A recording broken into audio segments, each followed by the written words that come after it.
Yani mpira ulikuwa mbele ya mpanzo. Kwa tafsiri kile ambacho alidive golikipa hapo chini, alafu mpanzo ameruka, kipa hajaugusa mpira kwa sababu ndo kitu pekee ambacho kipa kingefanyaje, kingemtetea, lakini kipa hajagusa mpira.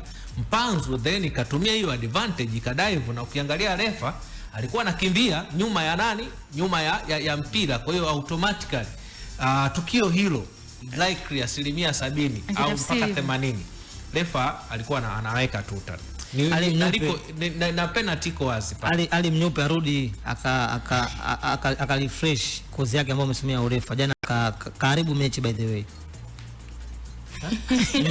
Kwani kuna tukio lingine la utata zaidi ya hili? Ndio hiyo tukio hilo tukio ndio limezaa bao. Kuna lile moja tukio ndio imeleta alama 3. Kuna lile moja mzee wa mida uliniuliza pale off mic la kumaliza mpira wakati timu inanufaika kwenye kona. Mimi alikuuliza hivi pia. Aliniuliza yes. Kwa umeleta na hapa. Sasa inabidi tulijadili sasa.